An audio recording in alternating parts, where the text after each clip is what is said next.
Hello and welcome back to Fictional Latitude. I'm Deborah. I hope you're well. I hope you're having good reading.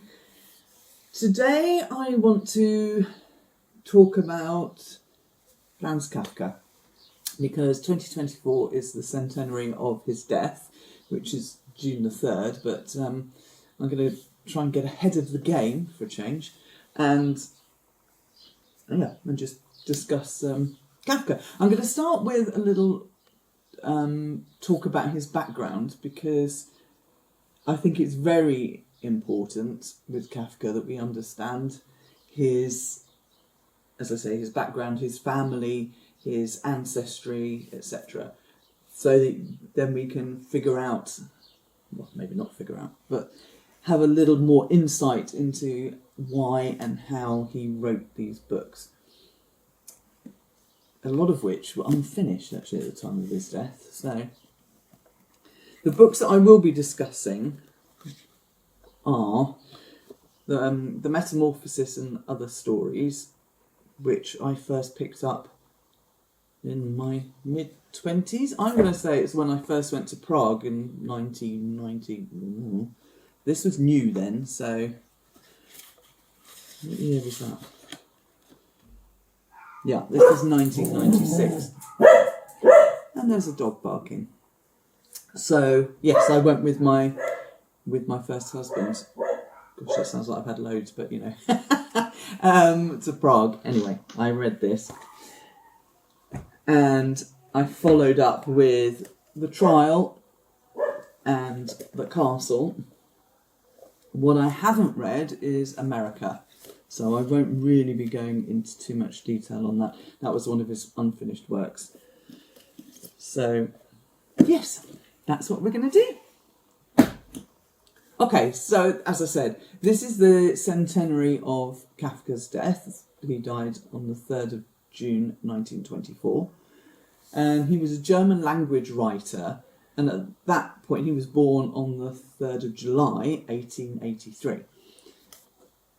And at that time, Prague was Bohemia and part of the Austro-Hungarian Empire. So at the end of the 19th century, beginning of the 20th century, it was a massive time of change in Europe.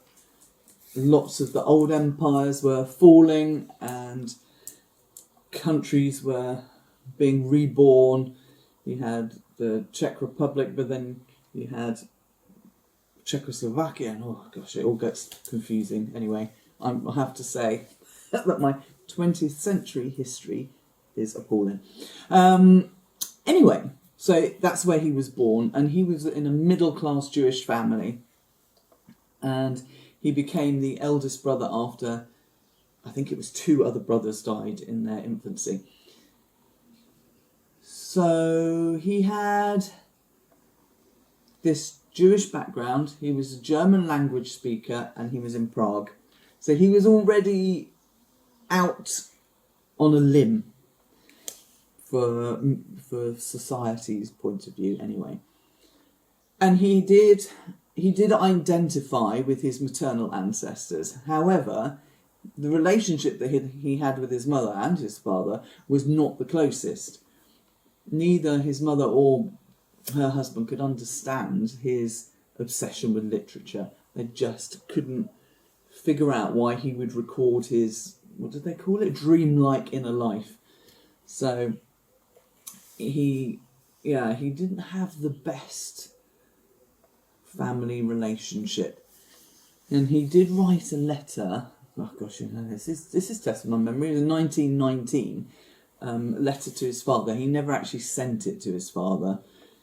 And in which he basically puts down all of his failings, i.e. his failure to marry, his failure to have children, his failure to escape oppressive and prohibitive father, all down to his parents. So I don't think we can say that that was a particularly happy relationship. Kafka also fought against the establishment.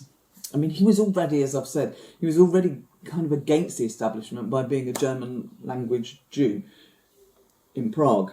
But then he decided to declare himself, when he was a teenager, a socialist and an atheist.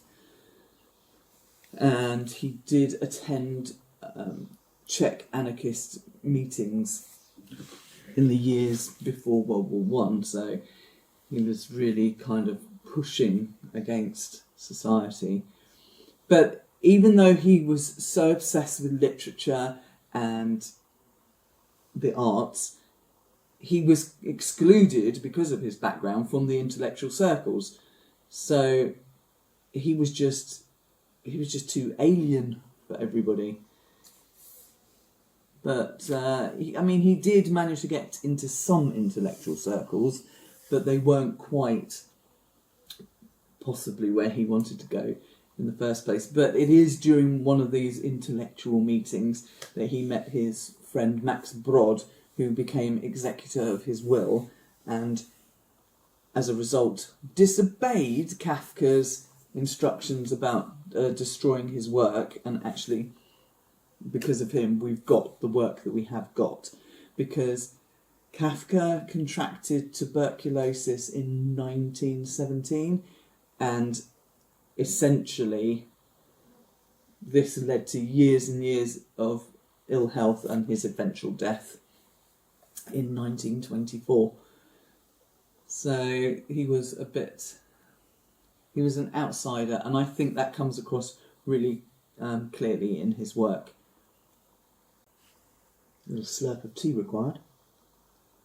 Got really bad hay fever today, so if I'm sounding a little bit croaky and stuffed up, that's why. So I keep starting so, never mind. Relationships. Kafka wasn't particularly brilliant at those either. And he only lived for, how old was he? 40, 41 when he died. So, he hadn't even got as far as I've had to get so many failings. But anyway, he did. he was engaged to one woman, Felice, that's Italian, Felice Bauer. He was engaged to her twice, and he broke up with her in 1917, which is the year that he contracted tuberculosis. Then he fell for, hang on, I've got to check the name of this girl, Milena Jasenska-Polak. But that didn't go down well either. And in 1923, Kafka headed off to Berlin, and when he went on a holiday, he met the girl that he was with until his death. So from 1923 until his death the next year, and her name was Dora Dimant, or Dimant, I'm not sure how you pronounce that. They lived together in Berlin.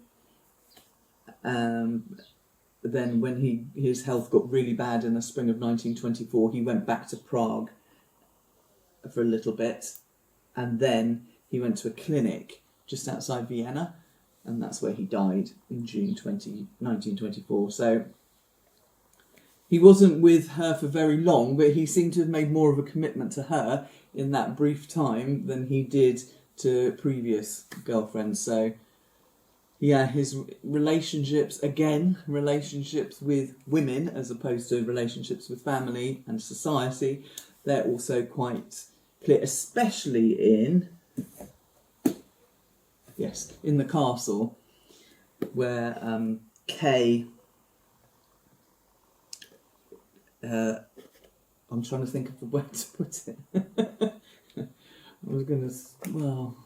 Becomes romantically involved. I don't know whether he does become romantically involved per se, but with Frida. So, yeah, it's there's a lot of relationship in the castle.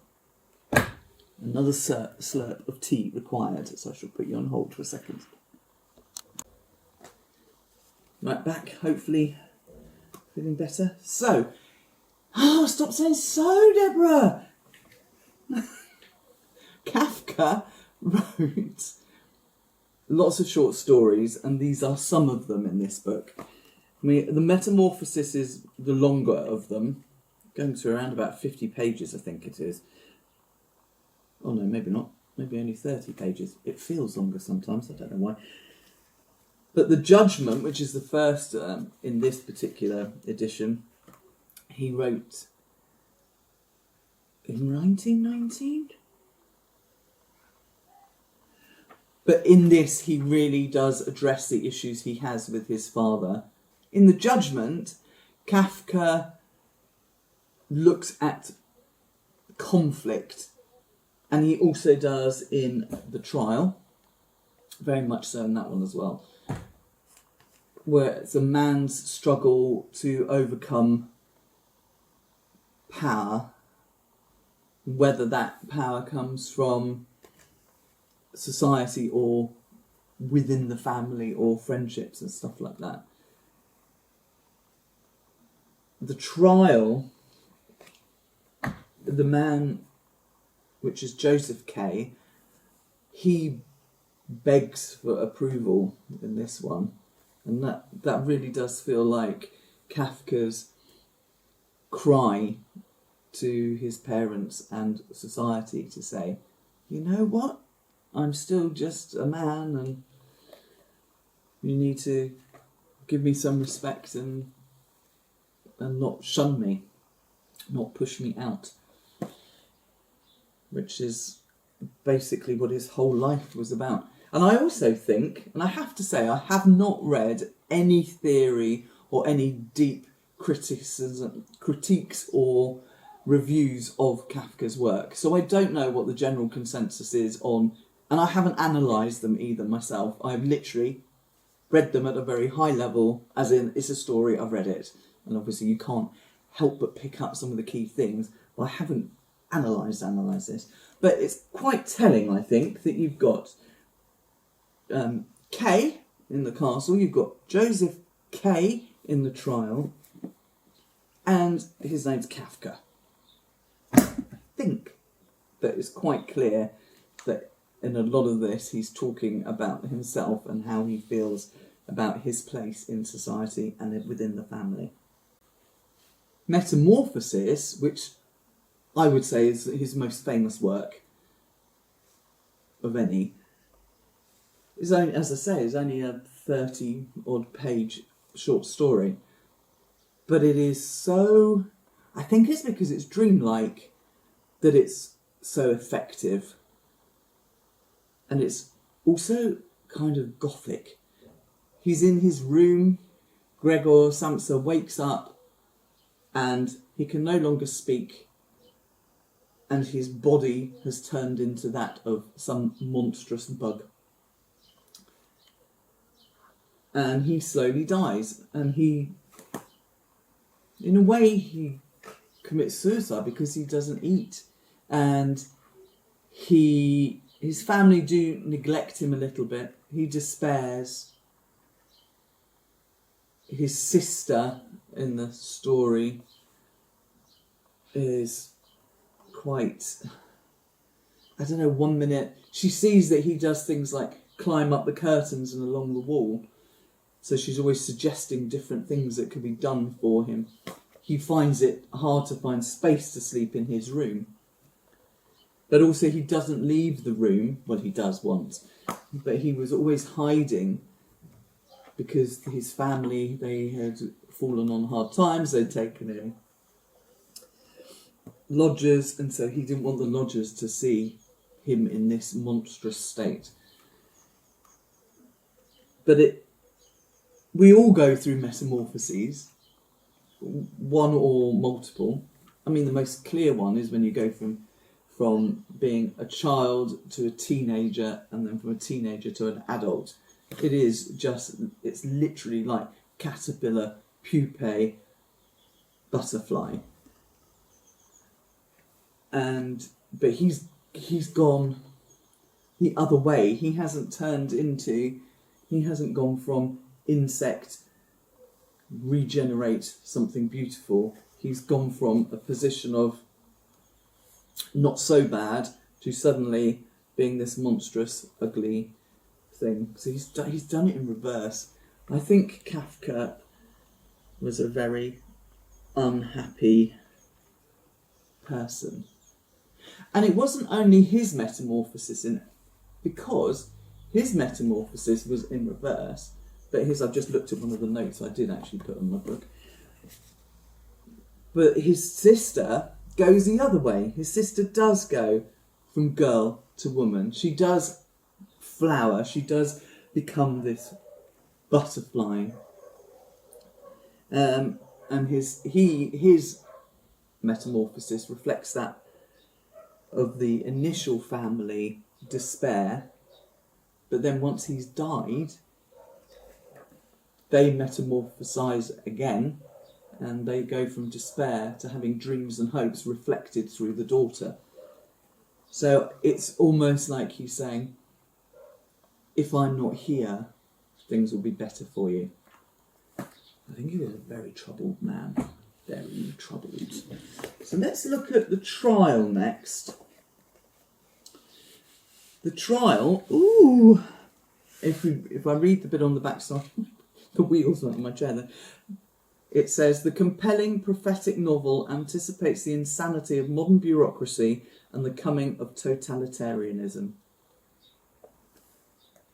So Joseph K is a banker, and then out of nowhere, one day, he's arrested and charged. We don't know what the crime is. It's never mentioned exactly what it is. And he has to go on trial. So that's what the book's about. The trial itself is an absolute farce. Joseph K doesn't really know what he's done wrong.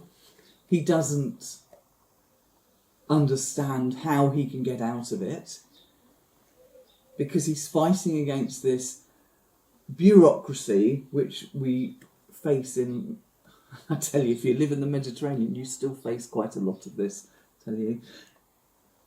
The bureaucracy is a nightmare, and in this one, because you don't even know what your crime is, and he feels that there's been false evidence given against him, he's always looking for a way to get an acquittal. But because it's like catch-22 in a way, Joseph Heller's, but he just keeps going round in circles. Or maybe a bit like Dante's Inferno, that you just go down and down and down and down, all going wrong. Because whichever way he turns, it leads to a dead end.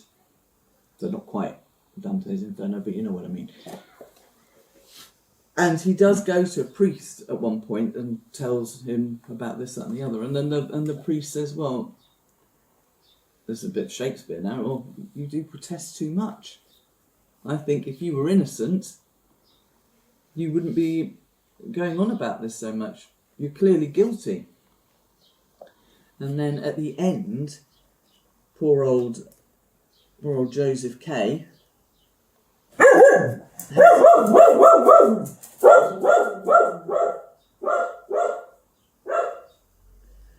Christo. We have Joseph K's execution, where the knife is dug into his heart. Was that how they did it? Yeah, the other drove the knife into his heart. This is a dark book. Evil is everywhere. There's no chance of redemption.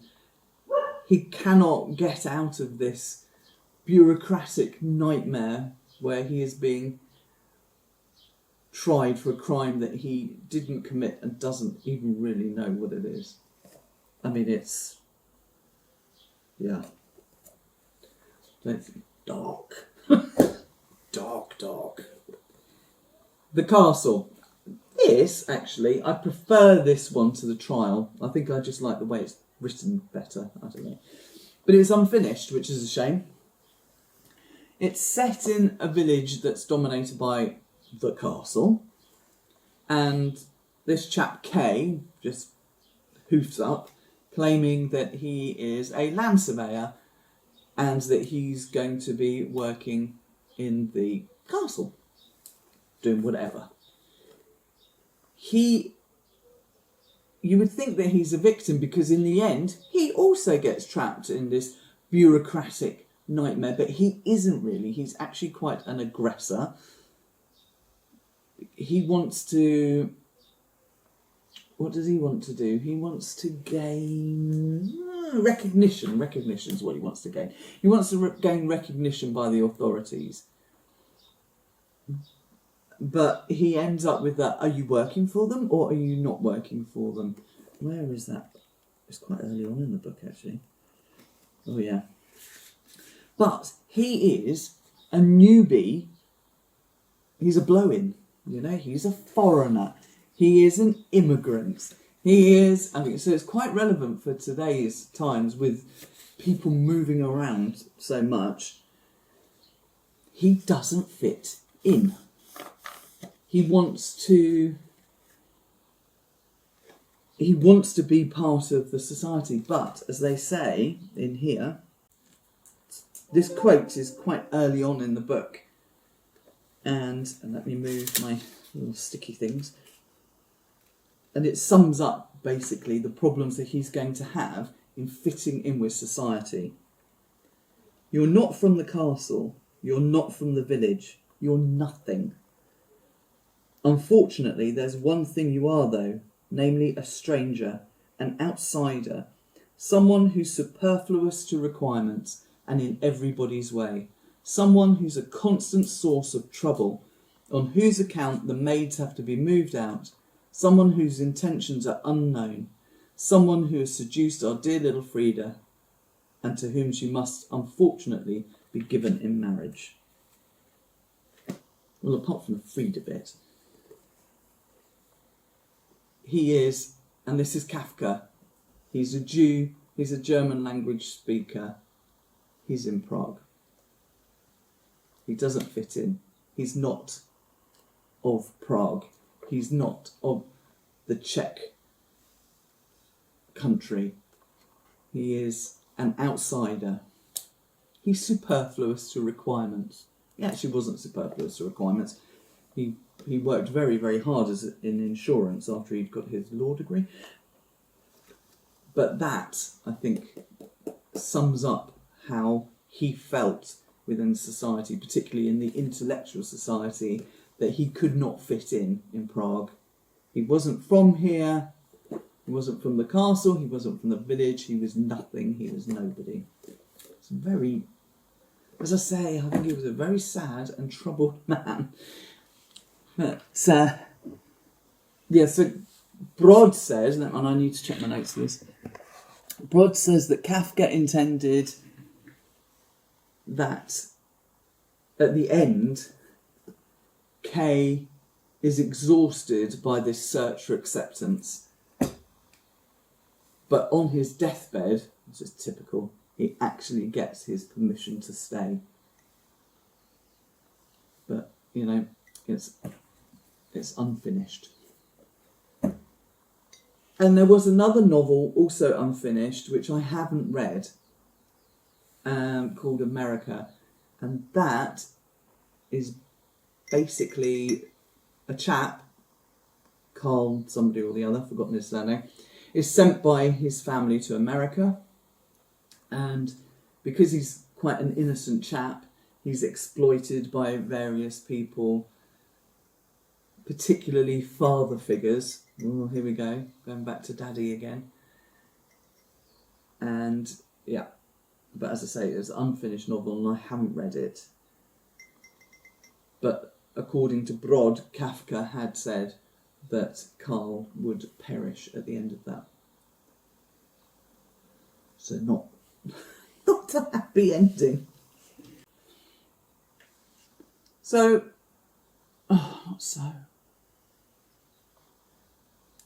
one thing we have to thank Max Brod for is ignoring Kafka's instructions to destroy his works, his unpublished works, because if that had been the case, we wouldn't have had the castle, for sure. So it is definitely a good thing. And he was a good friend, actually, in that way, even though he ignored his instructions, because Kafka has become, within the 100 years, not at the beginning, but in later years, he has been recognised for his work. But I have to say, throughout all of these, all you get is this feeling that Kafka felt, that he was inadequate, that he was an alien, that he was always looking for a father figure to say, son, you're right, you're good, you're worthy. But he never got it. And he was looking for redemption. And I don't think he got it in his personal life. It's quite sad. But his books are brilliant. So I would really recommend. The short stories are great. And Metamorphosis, obviously, fantastic. The Castle, I really, really like. I think it's just written better. You know, shame he didn't finish it. Okay, well, and I will be back next week. I'm not going to promise that I'll have the video by next week, but you know. Next week I'm going to local caves here in Rincon de Victoria. There are beautiful underground caves. They're called the Cuevas de Tesoro, the caves of treasure caves.